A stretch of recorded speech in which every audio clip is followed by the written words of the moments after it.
What's going on, guilty guys and gals? Welcome back to the Great Ace Attorney Adventures. I kind of forget what we were doing, but I'm sure I will soon remember. Just like I hope I will soon remember exactly how to do Van Zyke's voice.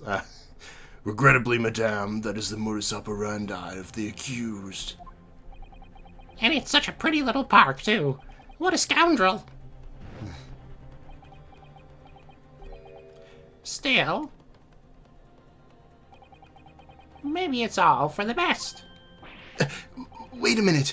Let's think about this a little more before... I don't stand for nonsense.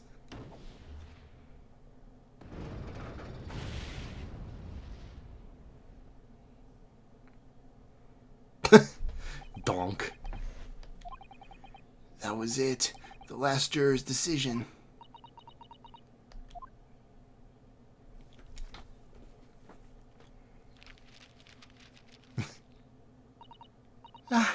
According to this Encyclopedia of British Law, when all members of the jury have concluded that the defendant is guilty, court proceedings are suspended and the presiding judge will deliver the final verdict and sentence. That's what it says here. The final verdict? It's over then. Oh! There's a footnote, though. A footnote? However, the defense... All 6 members of the jury are now in agreement in this case.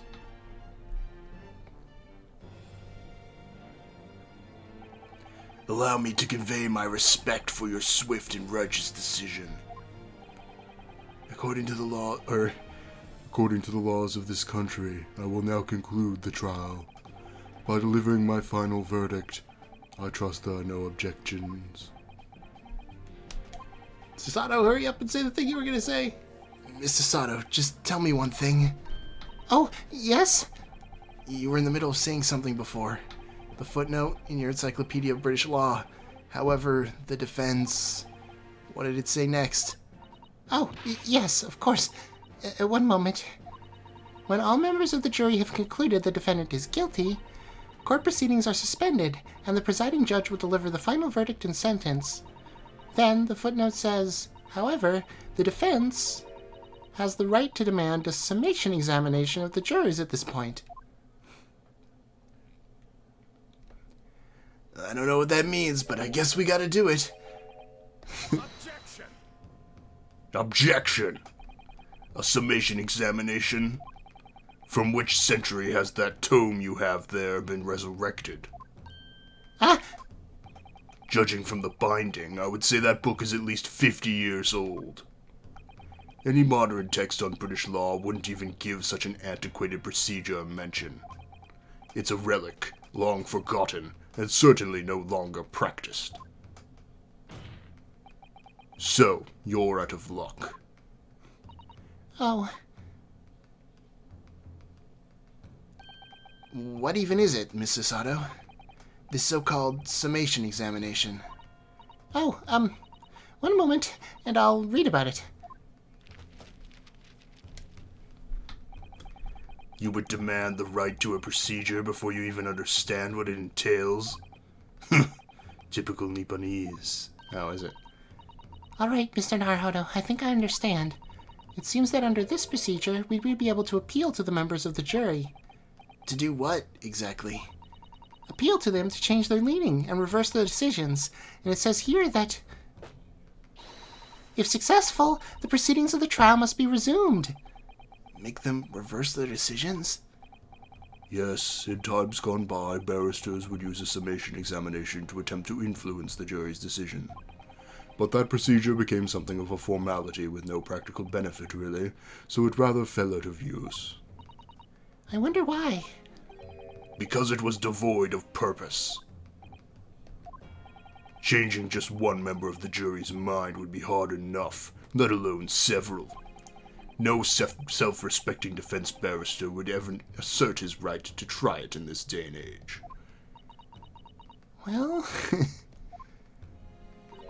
I don't see any mention of the procedure actually being formally revoked.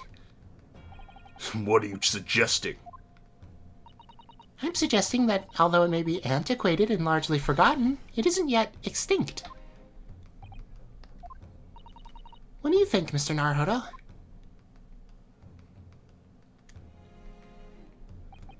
A summation examination. Our last possible option. Do we assert our right to carry it out or admit defeat? Assert your rights!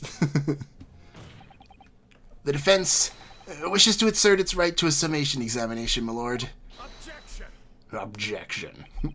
London is the capital city of the most powerful nation on earth. We have a duty to the world to exemplify the very highest standards of judicial procedure. Summation examinations are an embarrassment that should remain buried. But if it's our right, it's our right. I believe it could prove vital in this trial. The defense's petition is perfectly valid. The court will proceed with a summation examination. This is madness. Foreman, are you and the remainder of the jury ready?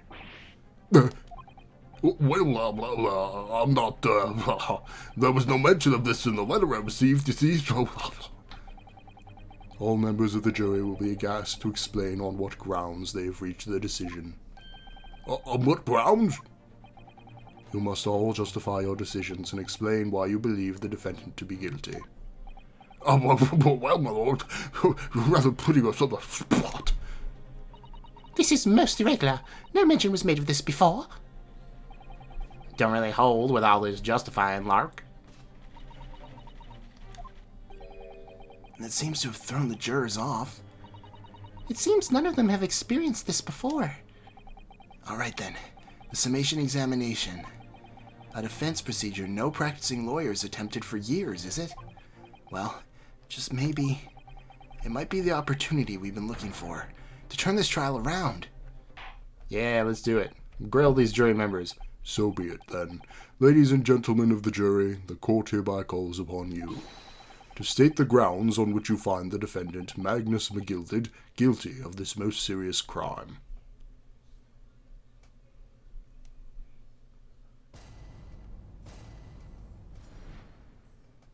The jurors' contentions. Alright. There was no one else inside the carriage at the time, so it has to have been him. I like that, Rose. It's funny.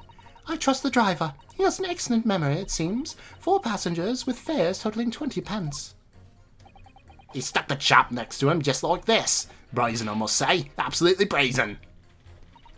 I have simply typed and collated all statements made thus far and drawn a logical conclusion. Who could trust the guild? Fair fares is our motto. We haven't raised prices above 4 pence for years. That scoundrel stabbing the poor man on the floor, it's beggar's belief. I'm starting to wish I hadn't pushed for this now. Some of the jurors don't seem to have wonderfully formed arguments, though, do they? Well, let's see what we can do. We need to get these 6 people to change their minds. I have to throw everything I can at them and use some very persuasive language. Just a moment, Mr. Naruhodo. According to my book, that's not quite how it works. Oh?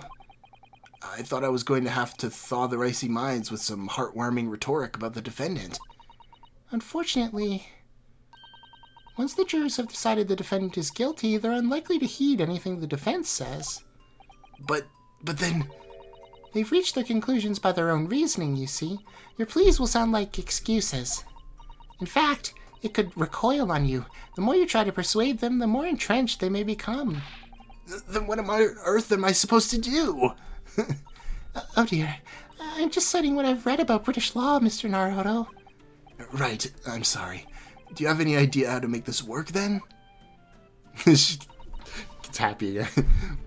Well, from what I can understand, the key to this procedure is using the jurors' own words to make your arguments. What do you mean? Well, the 6 members of the jury are randomly selected members of the public. They may appear to present a united front, but the truth is, they're complete strangers who just happen to find themselves here in the courtroom together. And that's the way to break them down, you mean? Yes, exactly. You have to get them to argue amongst themselves. We must listen very carefully to what each member of the jury says, and see if we can identify any contradictory statements. It's the versus statement from Your Turn to Die. If we can, We then contrast the statements and pit the corresponding jurors against each other. I see. So it's contradictions in what two or more jurors say that we're looking for. In a way, then, this is similar to a regular cross-examination. Oh, yes, I suppose you're right. Find contradictions in their statements and pit the jurors against one another to break them down. All right, I might be able to pull this off. No, that's not right. I have to pull this off. Yeah, I already said that, so. Can we start proceedings, counsel? I would ask you to take the stand for this. I'm expecting a clear and concise rebuttal. Yes, my lord. Wow, the defense attorney taking the stand? Time.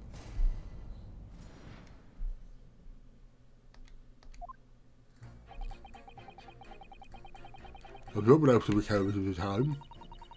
just driver has an excellent memory. It seems 4 passengers with fares totaling 20 pence. I'm sorry. Is 4 times 4 20? I don't think so. He's stuck a chap next to him. Yeah.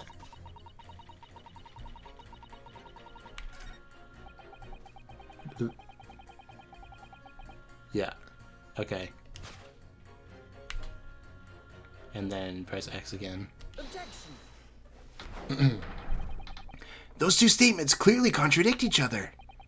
They do? Explain yourself, counsel. Me? Oh dear, what have I said? I swear on Simple Blaze's main name, I haven't the first idea what you're talking about. According to the group testimony we've heard so far, there were 4 passengers on the omnibus on the night in question. And according to the coachman, Mr. Beppo, he took 20 pence in fares. Quite right. I have those precise details typed neatly here in front of me. And juror number 5 also told us the following. The fare for the omnibus is always 4 pence. That it is. A fair and convenient single price. By the way, just the way London's carriages should be operated. But that doesn't add up at all. In fact, it leaves a glaring discrepancy in the facts. Why, man? Why? 4 passengers paying 4 pence each. If you do the multiplication... Oh, it would be 16 pence. Exactly. As I said, it doesn't add up. The figures are different. By 4 pence, in fact. Or precisely, one other person's fare. One person's fare? Yes, in other words, on the omnibus that night, it's distinctly possible there was another passenger we've heard nothing about. Oh, good gracious. This can't be right. The coachmen of the guild are good, honest men, one and all. Trustworthiness is our watchword. The figures our coachman claims most certainly do not add up. Your watchword, good sir, is a fallacy. I beg your pardon? Mr. Guildmaster, I think you ought to consider that if this trial were to end now, the news will surely spread all over London. The news that one of your coachmen tried to hide the fact that he lets nefarious characters ride his omnibus. All right then. How do I make it so this miserable trial doesn't end? Let me just read the book to you on this one.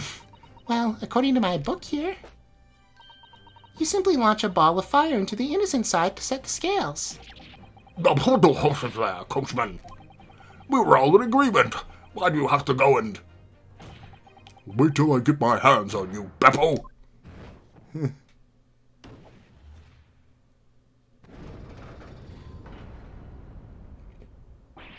This is all very irritating. Begging your pardon, sir, I'm going to do the same.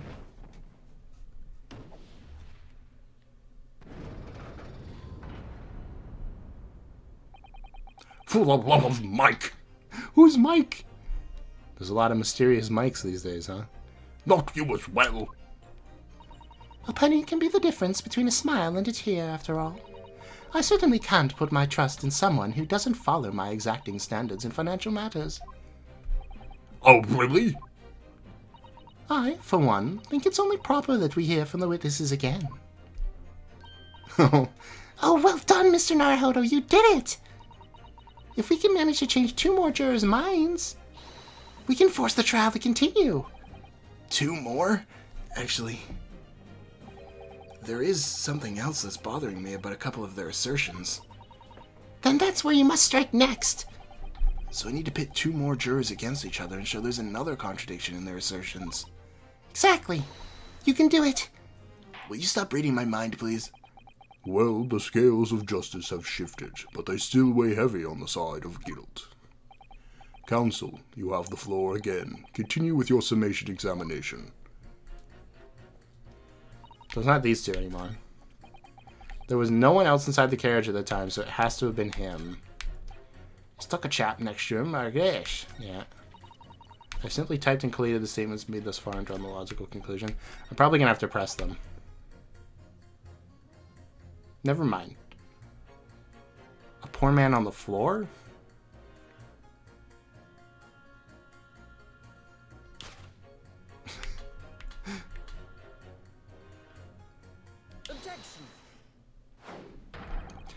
Those 2 statements are completely contradictory. What? Explain, counsel. Post haste. Oh, dearie me. I was only knitting a jumper for my other half. What's all this galtrop? What does contradictory even mean, I ask you?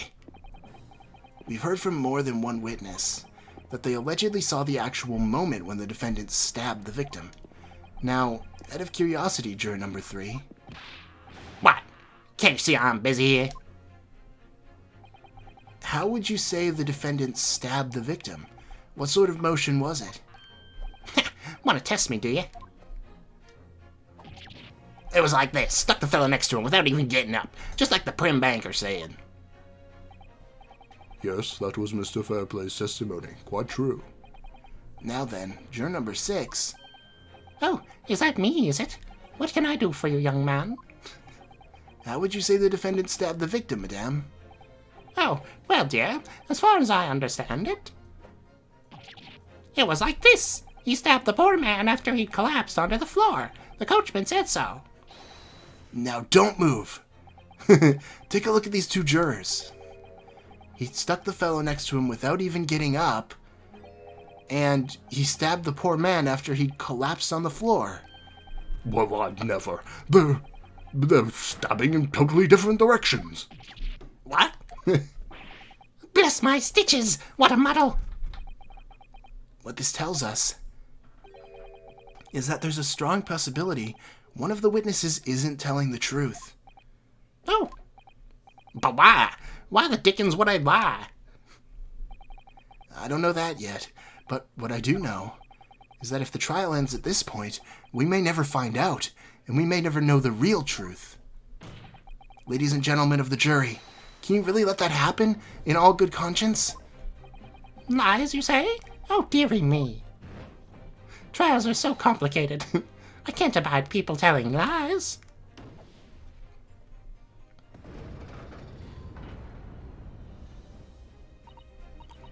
The scales. Don't believe it. Now will Stabby McStabberson actually do anything? Wait! Now hear this, my fellow jurors. I warn you, you cannot listen to this man. Look at him in his black suit. He's clearly some devious Eastern sorcerer using magic on us all. Yeah, that sounds about right. If I could use magic, do you really think I'd be putting myself through all this? Answer me this, Dark Jinx. Huh? Me? What exactly is the problem? What if the 2 witnesses have slightly different recollections of events? What of it? Let's say the Psylocke did stab the victim as he was sat next to him in the omnibus. And this young dandy saw him do it. And now let's say the victim collapsed on the floor and then Psylocke stabbed him again. And this old lady saw him do it. Well, what's to say it didn't happen like that, We call him a dandy, sir. Why, I should take this knife to you. Who are you calling old? Why, I should take this needle to you. They're ready to kill each other now. I guess I did a good job. But could the foreman of the jury be right? Did the 2 witnesses see 2 different moments of the same crime? The thing is going to say it stabbed him once, right? Single stab wound. Yeah, okay.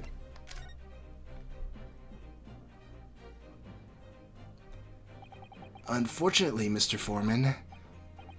What is it, you dark jinx? Come on, out with it! What you're suggesting is impossible. It's out of the question. What? What are you talking about, man? How can you possibly say that? You do realize that I'm only doing my job. As foreman of the jury, I have a responsibility to steer everyone in the right direction. So where's your evidence, man? That's what we want to see. I say the two witnesses saw two different moments of the same crime. If you say that's out of the question, show me some proof. Looks like the only way I'm going to convince him is to present him with something he can't dismiss. Some irrefutable hard evidence. As you wish. What? I'll give you the proof. It's out of the question that the two witnesses saw two different moments of the same crime, as proven by... Da-da-da-da-da-da. This is the victim's autopsy report. According to what's written here, Mr. Mason was stabbed in the abdomen. Only once. Well, It's quite simple. The victim was stabbed precisely one time. Which means these witnesses can't possibly have seen it happen two different ways. Or two different times. Where does knife go? Alright, I concede defeat.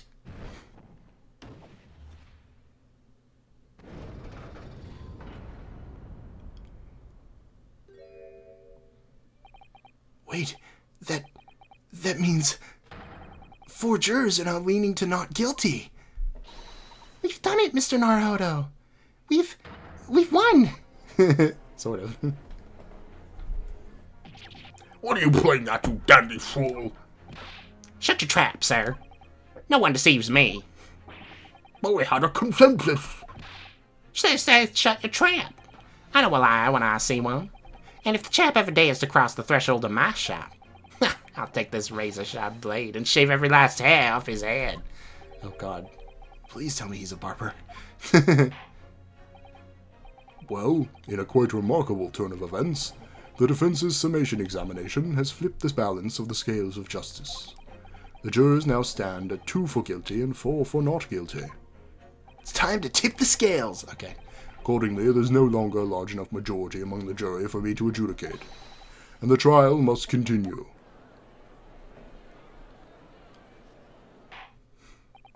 I hereby ask the defense, prosecution, and witnesses to return to their places, and I call upon all of you to continue to pursue the truth.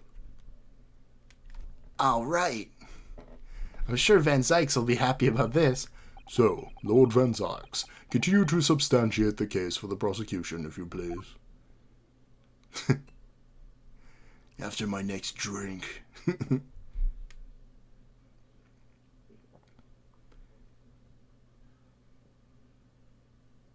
Oh, just drink it already. Or, okay, you can do that too. Having savored the rich aroma of the carmine contents of this hallowed chalice, it may seem crass to crush it to dust. Pray forgive the discourtesy.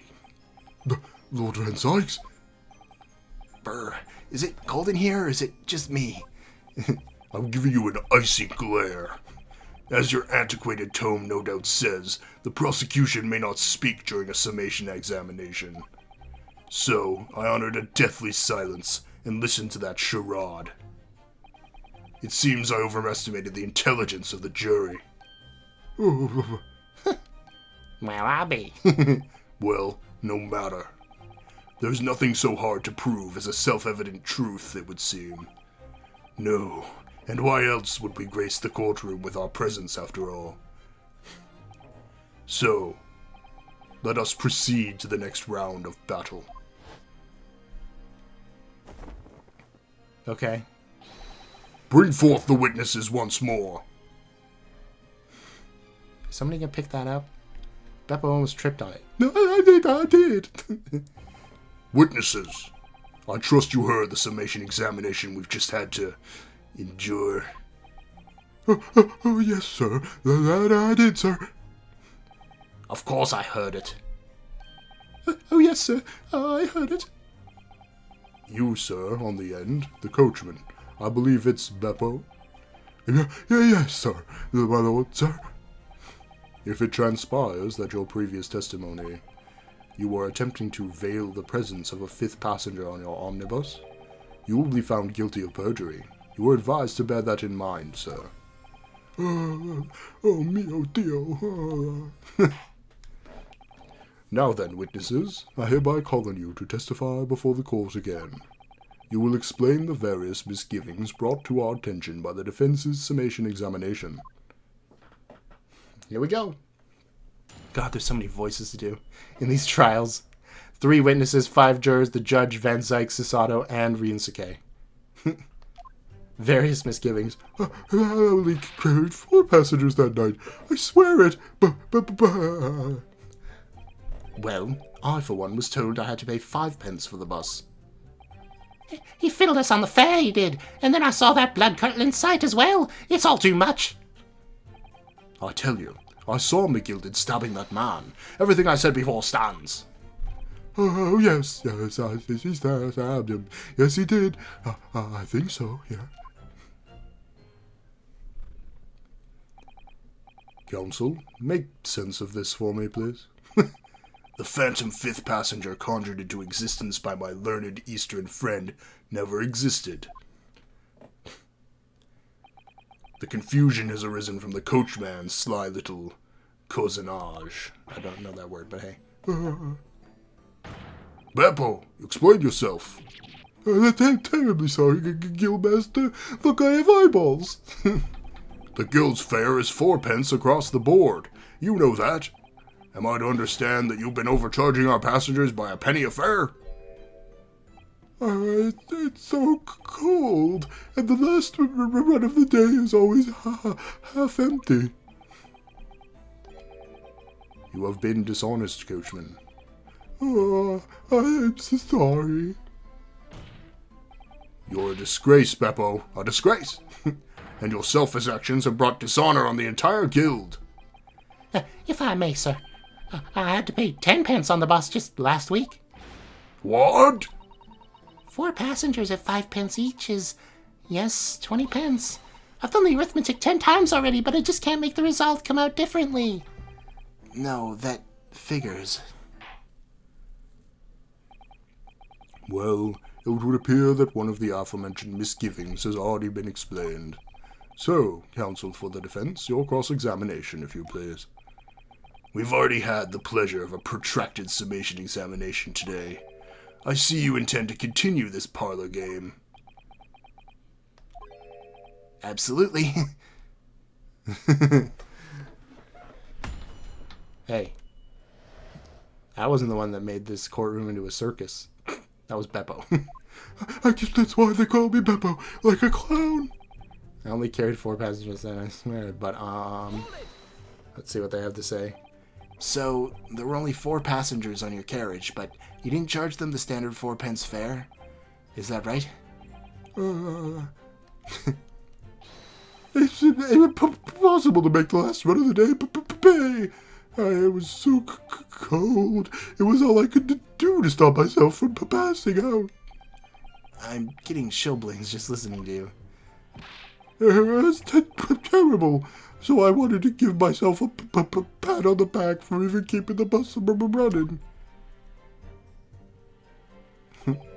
Doesn't the dedicated coachman deserve an extra penny per passenger? You're digging a deeper hole for yourself here. If only there'd been a 5th passenger on the omnibus that night. Then we would have had another suspect.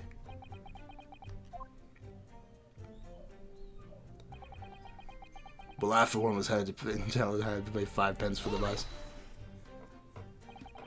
Does that mean everyone on board that night paid 5 pence instead of 4? Well, I paid 5 pence too, sir. And I just told you that I did. A flat fare of 5 pence across the board.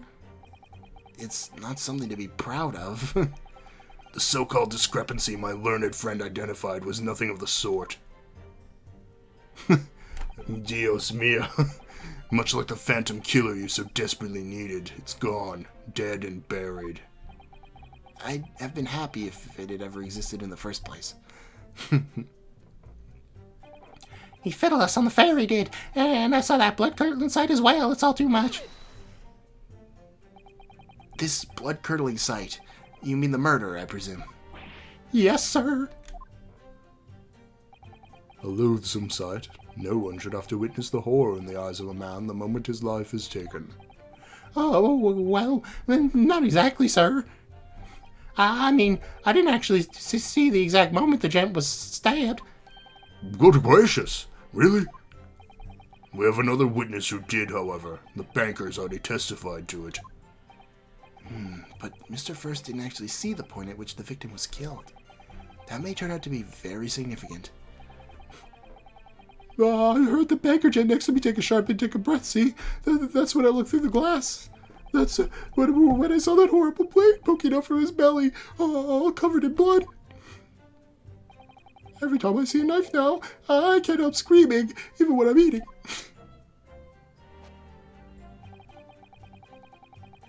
I did notice something there, potentially. Let's go back. No. He was just looking that way because that's what his testimony was. I saw McGillen stabbing that man. Everything I said before stands. So, you saw the defendant, Mr. McGilden, stabbing the victim, Mr. Mason, who was sitting next to him? That's what I said, isn't it? It was bothering me before, this was. For just a brief moment, he hesitated before answering the question. Anyway, there was only 2 of them inside the carriage, wasn't there? There's been much talk of a 5th passenger, but as of yet, 0 evidence. Then what are we wasting all this time for, eh? It's black and white. The man's guilty. He's just looking very hard at him. Something about Mr. Fairplay's testimony just jars with me. I wish I could work out what it was. Oh, yes, he stabbed him. Yes, he did. I think so, yes.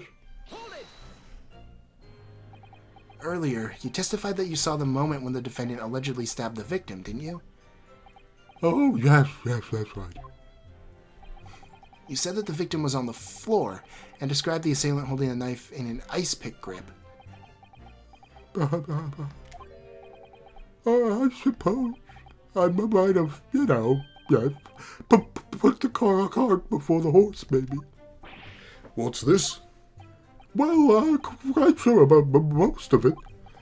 I was driving the horse when I heard a scream from the seats from the roof deck. Oh, I expect that was me, sir. Then I turned around, yes, I saw it from the skylight. The gentleman was on the floor, and the knife was sticking up from his midriff.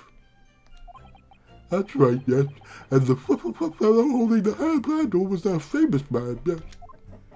So, in short, you didn't see the moment when the victim was actually stabbed at all? I really thought I did, but when I go over it again in my head, no, I suppose I didn't actually see the precise moment of the stabbing, did I? Well, that's very obvious. I was thinking it might be like the subtle way he was moving his head. No, he's literally biting his... Excuse me. Do you have something to say about that, Mr. Fairplay? Now you listen to me. I know what you're thinking. You didn't really see the exact moment the fellow was stabbed. What are the chances of that? Eh? Are you asking me or telling me? He's getting flustered. I might be able to extract some new information from him if I answer him cleverly. Could he have just happened to see the exact moment the crime was committed? Some days are like that. I mean, he didn't react before when Beppo was talking about seeing it, so...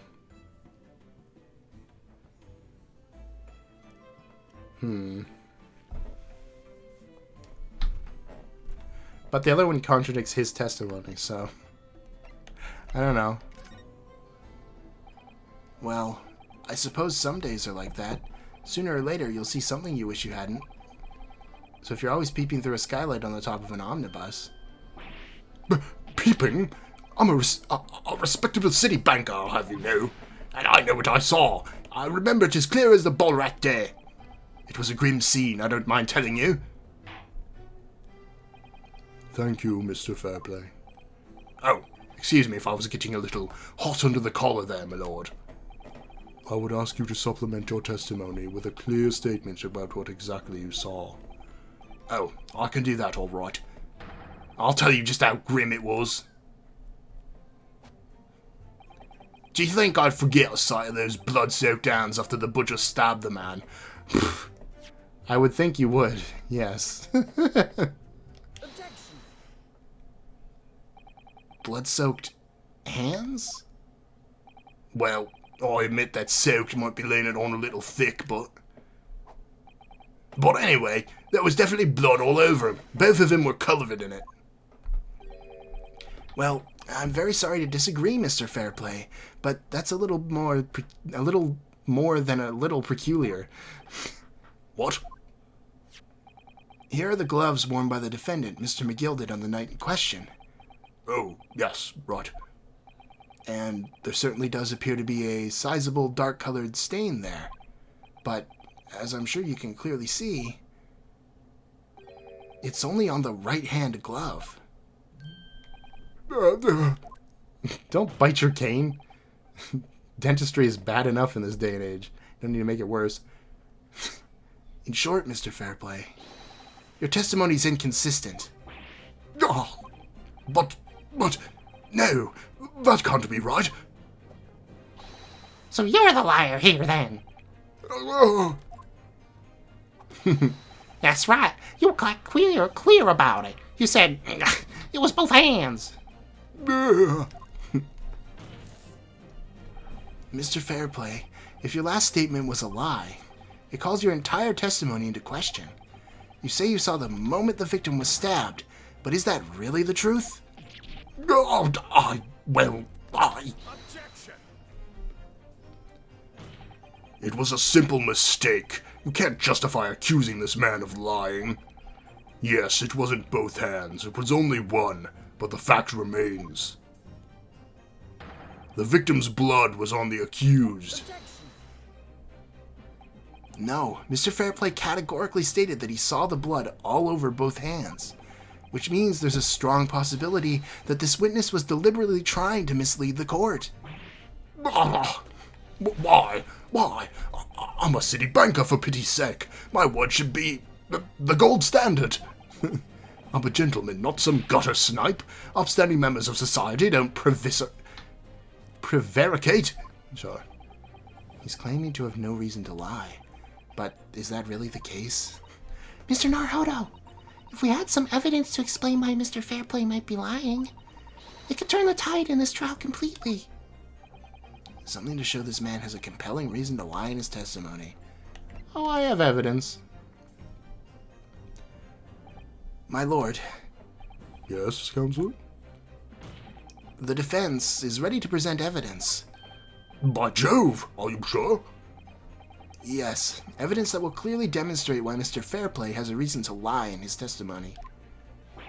Ah! Very well. I hereby call on the defense to present its evidence. The evidence that demonstrates a motive for the witness's alleged deception of the court. The banker's book. That's debtor's ledger. Closing out. This is a list of all the debtors who owe money to Mr. McGilded. Yes, a list of innocent victims crippled by the accused extortion. The point is, among the names of these debtors is your name, Mr. Bruce Fairplay. Oh. What? Mr. Fairplay, are you currently indebted financially to the accused? Oh, no. Well, it's barely worthy of being called a debt. According to this ledger, you owe 20 guineas. Not an inconsiderable sum of money, wouldn't you say? Oh. Well, what of it? Let's suppose Mr. McGilded were to be found guilty of murder. What would become of your debt in that case? These documents state that the loan agreement is forged between two individual parties. Therefore, were the creditor, the defendant here, to be sentenced to a capital punishment, all outstanding debts which were owed to him would be annulled. They would cease to exist. Cease to exist? Mr. Fairplay, is it not the case that you claimed in your testimony to have seen something you never in fact saw? In a devious attempt to annul your debt of 20 guineas to the defendant.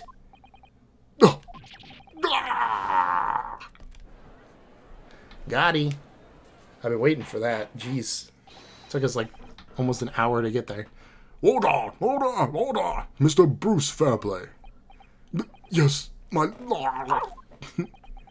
Let me ask you again, and be aware that your answer may have the most serious implications upon your future, sir. Did you or did you not see the precise moment in time at which the defendant is alleged to have thrust a knife into the victim?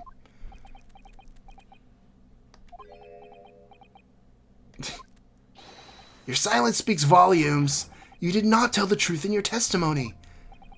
All right, then let's not make a melodrama out of this. Perhaps I did overstate the truth a pinch. A pinch? But it makes no difference. I definitely remember seeing blood on Mr. McGilden's hands. Both of them. And yet, only one of the defendant's gloves, which we have here as evidence, is stained. Ugh, so you keep saying. I wonder if I might be allowed to speak, sir. Go ahead, Mr. First. Well, the thing is, I think I remember seeing it myself as it happens. Seeing what? The blood, sir, on the assailant's hands. I think, yes. I'm almost sure it was on both of his hands, not just one. What? That wall is so far back there and he slammed into it. Humph. It would appear that we're going to need further testimony from all you witnesses. This time, I would like to know precisely what you did and did not say. Do I make myself perfectly clear? Yarks. Mr. Naruhodo, this is good news. The course of the trial seems to have shifted slightly at last. Yes. I might finally have a chance to turn things around here.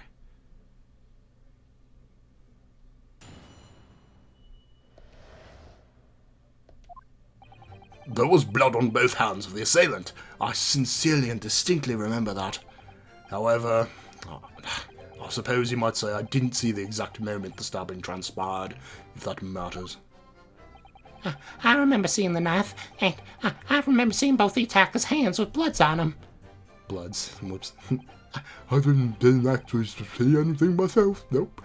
No, not until I heard that scream.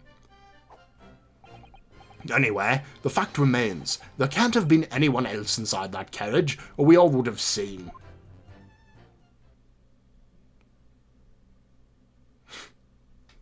His goofy little hair.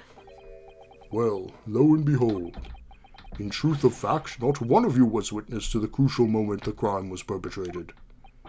I apologise, my lord, but honestly, there was no one else inside that carriage, and the man's hands were covered in blood. That much incriminating evidence is tantamount to saying we saw the man do it. That's really not what testimony is about. Let us examine the interior of the omnibus once more. The victim's fresh blood is clearly visible on the seat, corroborating the witnesses' accounts. In other words, there is no substantial nor significant change in the facts of the case. Very well. Your cross-examination, please, counsel. Yes, my lord. My lord. Yes, my lord. Alright.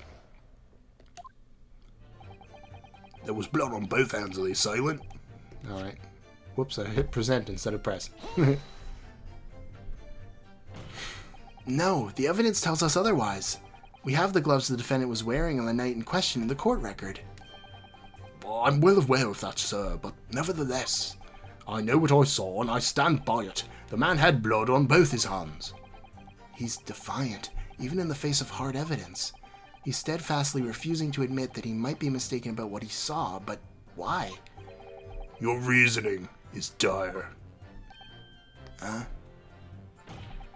One hand or two, the salient point remains unchanged.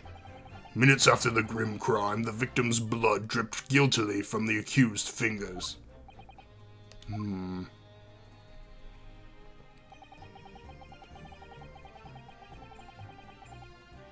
If that matters.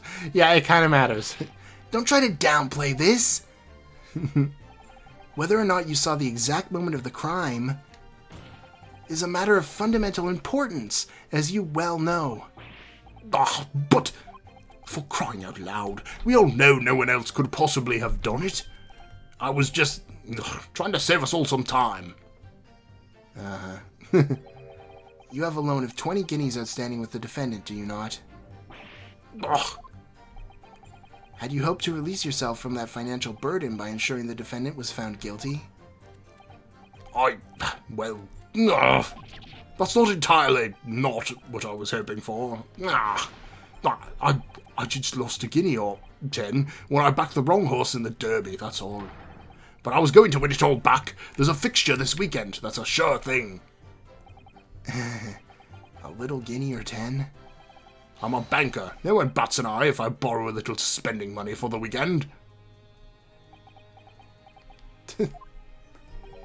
I think you may have revealed rather more about your character than you bargained for, sir. This witness's scruples are not on trial here. Proceed to the next witness. Is that really how it's supposed to work?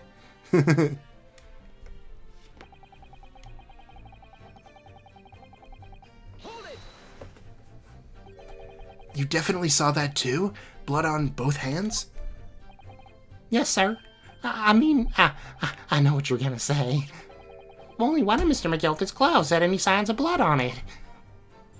That's right. The thing is, as far as I remember, sir, when I looked down and saw Mr. McGilted sitting there beside the other fella, I don't believe he was wearing any gloves, sir. He wasn't wearing these gloves? That's correct, sir. And I saw the blood on both his bare hands quite clearly. It's true that the dark-colored stain on the dark leather gloves wouldn't have been easy to see. There's a scroll again. I should point out that the police officer who apprehended the accused on the night in question reported that there was no trace of blood on Mr. McGilt's gloved hands. There wasn't blood on his hands? This is puzzling indeed. This must be significant somehow, I'm sure of it. I didn't actually see anything myself. Blah, blah, blah, blah, blah, blah. You didn't see anything? Oh, yes, sir. That is to say, no, sir, I didn't. Very sorry about what I said before, sir. Very sorry, yes. It was very wrong of me to make up stories and say I saw him stab the man. What is he doing?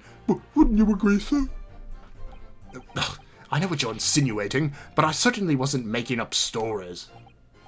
Still, to say you saw nothing isn't right either, is it? No, sir. I saw nothing at all.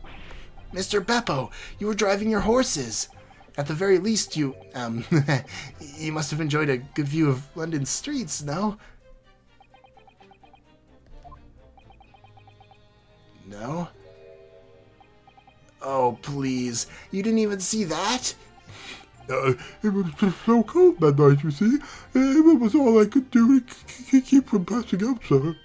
Yes, my head was fairly frozen solid. Sorry to say, sir.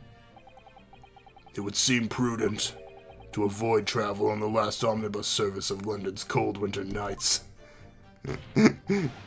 Beppo! Anyway, the fact remains, there can't have been anyone else inside that carriage, and we all would have seen. Yeah, this one's gonna be important, right? And everything you saw of the incidents was through the skylight on the roof of the omnibus? That's right. It was fiercely cold that night, but the glass wasn't frosted over. Oh, yes. I remember I was shivering. It was so bitter.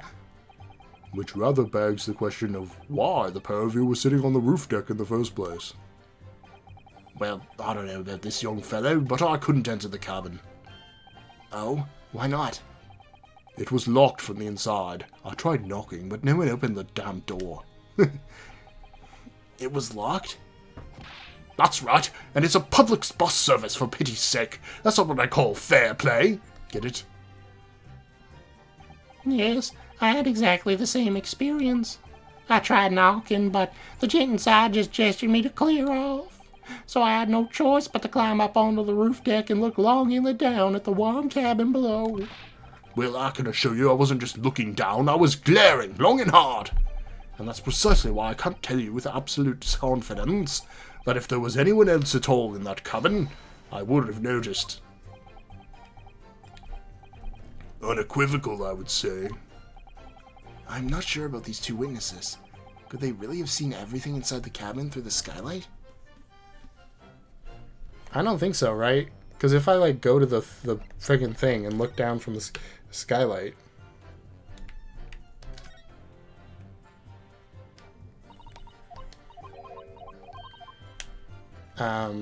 sorry.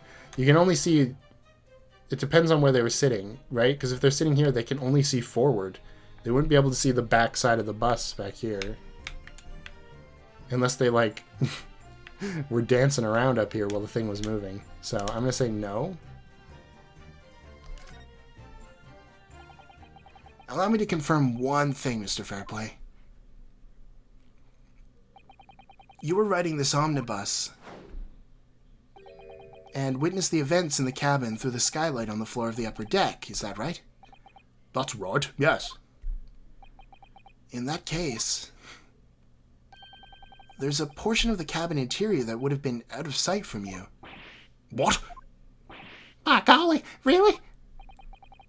Obviously, at this stage, we can't say for sure. But the possibility cannot be denied. At the time of the incident, there could have been another passenger in the enclosed cabin of the omnibus. Objection! Enough hypothetical meandering, my Nipponese friend. The prosecution demands that you substantiate your claims. After all, the scene of the crime is here, in the flesh. Very well, I will uphold the prosecution's demand. You'll identify the area on this cross-sectional plan of the omnibus. Where exactly in the omnibus are you suggesting that there was a potential extra passenger?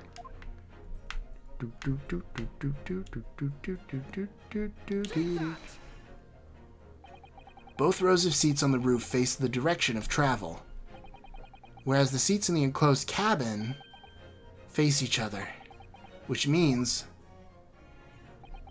the visible part of the cabin, which passengers on the roof deck can see through the skylight, it's as I've drawn here. Ah. That's right, my lord. As you can see, the seat opposite the one on which the victim and his attacker were sitting is obscured from view. In other words, if someone had been sitting on that seat, it's quite possible that these witnesses would have been completely unaware of it. Ah. Objection! It's quite possible some phantom was sitting there. You Nipponese have a foreboding habit of obscuring the truth with ambiguity.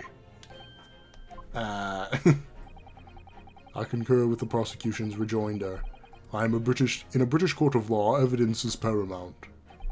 I cannot entertain this conjecture, counsel.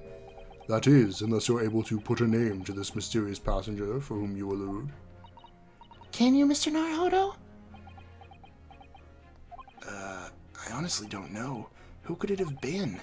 Who could have been in the other seat, which was out of sight from the witnesses on the roof deck?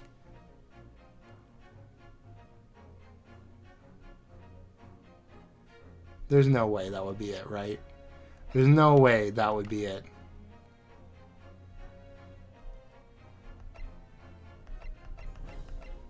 Is it possible? Like, who else would it be? He's 52? Wow. Everybody's old in London. Except for Lady First. I see. Ladies first, madame. Tip, tip. Yeah. I'm really tempted to say Beppo, That he was letting the horses do the route on their own. Because he was so cold. And that's why nobody's brought it up yet. And why he didn't see London's streets. Right? I'll say I have an inkling. If I'm wrong, I'll lose a point. It's not that bad. I understand, my lord. The defense would like to put forward a name. You are a fool. That response was a desperate attempt by a man who has no notion of his own limitations. A toast to hard lessons not yet learnt. Let us not delay, counsel. The defense is still to name the passenger in the other seat. This could be it. This could be the chance I've been waiting for to turn the trial in my favor. On that night, on the night of the murder, the person occupying the seat in the omnibus cabin that was obscured from view was... I want to do it! Yes, concealed in the blind spot of the cabin that night was none other than this unexpected passenger. No? Whatever so-called logic you used to arrive at that conclusion, it matters not, because your answer has made one thing abundantly clear. The real blind spot is inside your head, and it would appear to be unusually large. Okay, fine.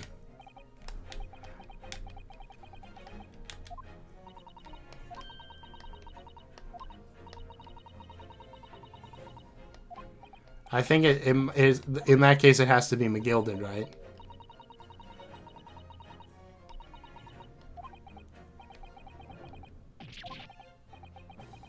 Two people sitting inside the cabin and the witnesses saw through the skylight that night. They were the victim and the real culprit. Yeah. It does seem as though we've all been making a false assumption. This isn't looking at Guild at all. I mean, he has to have been sitting somewhere else. Alright. I like the Beppo thing. I you know. The horses could do it on their own. They've done it a billion times. Who knows? They want to go home. Who knows? It's kind of stupid, but, you know, it's something Ace Attorney would do, so. The passenger in the enclosed cabin that the witnesses on the roof deck failed to see? It has to have been Mr. Magnus McGilded. Mr. McGilded? What are you talking about, counsel? The name of the defendant? Objection! If I desecrate this chamber by smashing my hollow chalice, do forgive the discourtesy. Lord Van Zyke? People talk of those tiny island nations in the Far East as having a learning and culture of their own. But I see they use the terms ill-advisedly. Rude. What are you trying to say? Let me explain in terms that even a student of an artless backwater such as yourself might understand. When the bloody scene unfolded, the victim and his assailant were sitting side by side. Multiple witnesses have attested to this fact. It is the very premise on which this case is built. But that premise may be wrong. What? If the victim really was sitting beside Mr. McGilded, it creates an inconsistency that can't be reconciled in any way. What inconsistency, counsel? The defendant's gloves, my lord. Oh, true, the right one is bloody and not the left. Well, no. Both witnesses made the same testimony. They claim that there was blood on both hands of the person sitting next to the victim. Objection! Yet we know the truth to be otherwise. Only one glove bears the gory remains. The point is, even in the face of this irrefutable evidence, both witnesses have maintained their stance. Yes, the testimony remains unchanged. Exactly. They both adamantly swear that they clearly remember seeing blood on both hands of the assailant. In short, their memory of events is correct, and their testimony reveals the truth. It was somebody else sitting beside the victim that night, a third party we have yet to identify. And the victim's blood was on that passenger's hands, both of them. Objection! And who was this third party? Obviously, The true culprit? Extraordinary. Obviously, I have no idea. Order, order, order! What exactly are you postulating? Objection. The defense's postulation is just that, nothing more than conjecture. The witnesses have clearly stated that they saw the accused. But when elaborating on his testimony, Mr. Fairplay said the two of them were wearing hats, and I couldn't exactly make out their faces. Yes. The tops of their heads were obscured by the roof. I could see the rest of them, though. Yeah, that's right. Both gents are most certainly hatted. Hatters do tend to notice such things, sir. And what particular styles of hat the two gentlemen sport, Mr. First? I'm afraid I don't remember. And you call yourself a hatter? I don't think that matters. The style of hat makes no difference. There was no third passenger in that cabin. How can you be so sure? Because, if there had been, the accused, Mr. McGilded, would undoubtedly have offered to dispose that fact. Unless, that is, you're proposing an even more preposterous explanation. That the accused failed even to notice the presence of the true culprit in the very cabin in which he traveled. He was asleep, remember? He's right. If there was another person traveling in the enclosed cabin of the omnibus, it's inconceivable that Mr. McGilded would have been unaware of it. Order! There is clearly a simple solution to this problem. Bring the accused, Mr. McGilded, to the stand. Well, what say you, counsel? The prosecution objects, my lord. On what grounds? As a suspect, he'll have already made a full statement to the police. But what if there's some reason why he's unable to speak freely? Magnus McGilded is no uneducated ruffian. If it indeed turns out the man has been withholding information, you can be sure it will have been a most deliberate act. Counsel for the defense, what is your opinion? My lord, should we ask Mr. McGilded to testify or not? Yeah, we need him to testify, or else we're just going to be stuck here spinning our wheels. Yes, we need to hear what he has to say in order to find out the truth. Raises his hand. The defense would like to call Mr. McGilded to the stand. In that case, I would like to hear the opinion of the jury. Oh, yes, Lord. I need a little time to consider this. If you ask me, I think we should hear what Mr. McGilded has to say. Get the man out of here, I say. It would be utterly illogical not to hear his testimony. When something needs doing, get it done. That's how I run things at the guild. Hearing what the patron of my favorite little park has to say? Oh yes, that would be lovely. Ugh, the jury says the man must be heard. Very well. The court will hear the defendant's testimony. Bailiff, show the defendant to the stand at once. As soon as that happens, I'm going to stop recording, but hey. Now, maybe what actually happened that night will finally become clear.